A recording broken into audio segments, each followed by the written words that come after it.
টি-20 বিশ্বকাপ এমন কঠিন বাস্তবতা মেনে নিতে পারছেন না আন্তর্জাতিক ক্রিকেটের অনেক পরিচিত মুখ। সেই তালিকায় এবার যুক্ত হলেন দক্ষিণ আফ্রিকার কিংবদন্তি এবি ডিভিলিয়ার্স। তার চোখে বাংলাদেশের অনুপস্থিতি শুধু একটি দলের না থাকা নয়, বরং পুরো ক্রিকেটের জন্যই এক ধরনের হতাশা। ভারতের নিরাপত্তা ঝুঁকি নিয়ে সংখ্যা প্রকাশ করে টি-20 বিশ্বকাপ খেলতে না যাওয়ার সিদ্ধান্ত নিয়েছিল বাংলাদেশ ক্রিকেট বোর্ড। বিসিবি চেয়েছিল ভারতের বদলে শ্রীলঙ্কায় ম্যাচগুলো আয়োজন করা হোক, তবে আইসিসি সেই অনুরোধে আর সাড়া দেয়নি। শেষ পর্যন্ত টুর্নামেন্ট শুরুর একেবারে শেষ দিকে এসে বাংলাদেশের জায়গায় স্কটল্যান্ডকে অন্তর্ভুক্ত করেছে। আর এই সিদ্ধান্ত ঘিরে ইতিমধ্যে ক্রিকেট দুনিয়ায় চলছে বিস্তর আলোচনা ও সমালোচনা। আর এই প্রেক্ষাপটেই এক দর্শকের প্রশ্নের জবাবে ডিভিলিয়ার্স স্পষ্ট করে বলেন তিনি কারো পক্ষ নিতে চান না, কিংবা এই ঘটনাকে রাজনৈতিক বিতর্কে নিতে আগ্রহীও নয়। তবে একজন ক্রিকেট প্রেমী হিসেবে বাংলাদেশের এই বিষয়টি তাকে ব্যথিত করেছে। ডিভিলিয়ার্সের ভাষায় কোনো পরিস্থিতিতেই এমন জায়গায় পৌঁছানো উচিত নয় যেখানে একটি দলকে বিশ্বকাপের মতো মঞ্চ থেকে সরে দাঁড়াতে হয় বা বাদ করে যেতে হয়। তার মতে এমন ঘটনা খেলাটার জন্যই ভালো বার্তা দেয় না।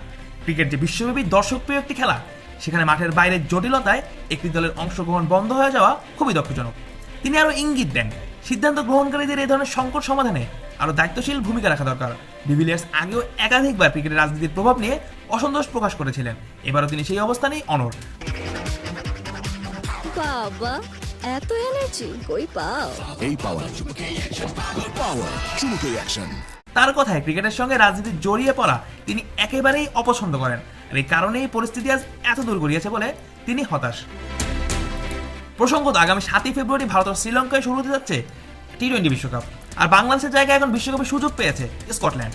অথচ জানুয়ারির শুরুতেই বিসিবি নিরাপত্তাজনিত উদ্বেগের কথা জানিয়ে আইসিসিকে ভেন্যু পরিবর্তনের অনুরোধ করেছিল, আর সেই অনুরোধ প্রত্যাখ্যাত হওয়ার পর পরিস্থিতি আর দ্রুত জটিল হয়ে ওঠে।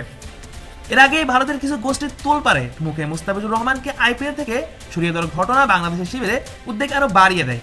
বিসিবির প্রশ্ন ছিল একজন ক্রিকেটারের নিরাপত্তা নিশ্চিত করা না গেলে পুরো দল, কোচিং স্টাফ, সাংবাদিক ও সমর্থকদের নিরাপত্তা কিভাবে নিশ্চিত হবে। এই যুক্তি দেখেই শ্রীলঙ্কায় ম্যাচ আয়োজনের প্রস্তাব দেওয়া হয়েছিল, তবে শেষ পর্যন্ত আইসিসির বোর্ড সভায় ভোটাভুটিতে সেই প্রস্তাব আর গৃহীত হয়নি। সব মিলিয়ে বাংলাদেশের অনুপস্থিতিতে যে শূন্যতা তৈরি হয়েছে তা শুধু উপমহাদেশেই নয়, বিশ্ব ক্রিকেটের বড় নামগুলোর কাছেও স্পষ্ট। আর এবি ডিভিলিয়ার্সের মতো একজন কিংবদন্তির কণ্ঠে সেই আক্ষেপ উঠে আসা প্রমাণ করে এই বিশ্বকাপ মাঠে গড়ালেও ক্রিকেট প্রেমীদের মনে এক অপূর্ণতার অনুভূতি থেকেই যাচ্ছে।